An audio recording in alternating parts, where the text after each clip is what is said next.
过来看嘅係阿里山嘅狀況。阿里山對外主要嘅路台18線阿里山公路，因為受損太嚴重嘅，整個按多日也只有透到59公里，龍頭明龍嘅只嘅。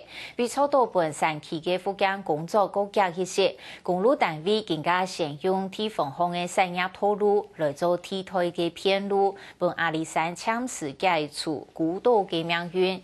然後阿里山項嘅客家莊14村嘅狀況用呢，來看記者李新龍嘅報道。台18線阿里山公路因為必須在兩行唔得，所以要一批阿里山所以行一條路。辛苦了，上去裡面一下。選定山下行159急線太華公路到本基府，嗰對石洲行線169太邦公路到14村。本來行台18線，干那點鐘嘅路程，你下稍微用撇4點鐘嘅時間，才是來到離阿里山無間街較較次落14村。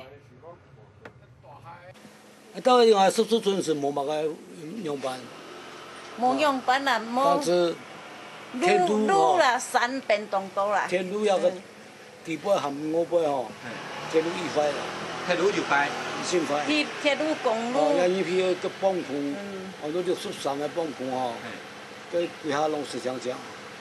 村里的聯絡道路全部都不通，包括我們要往第4林都不通。還好我們村里有一部怪手，我們就請他說，先把那個我們第4林這邊的道路先搶通，水管接臨時的水來用。沒電電話都沒有。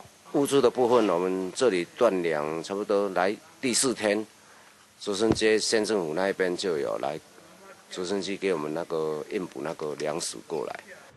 因為莫拉克風災為加尼縣帶來2900毫米嘅熱量，唔單止係咧司機流，嘛造成台18線阿里山公路呢下行唔得。唔單止呢，阿里山嘅農民損失嘛動態。也哈愛水我買買做瓦沙比的啦。瓦沙比啲下咁要量辦冇？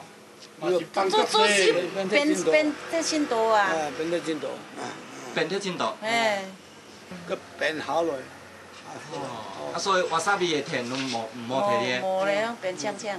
含樹嘅都多啊，這樣。你種瓦沙比嘅人咁要簽到？有幾戶有好多戶啦。其他要種乜雞毛？做過啊，做過咩變得真多啊？種竹筍嘅。挑果筍啊。為到設計重建家園，無論係台鐵、天線工廠同公路橋營業，仲用清潔嘅速度來搶修。呢下行一條路已經使得通去阿里山車頭。雖然當地嘅農作物做好無咧，但是冇發生衝突嘅傷亡。14村村民相信，所以大家團結，天朝使本阿里山重新恢復。客家新聞李成龍，嘉義報道。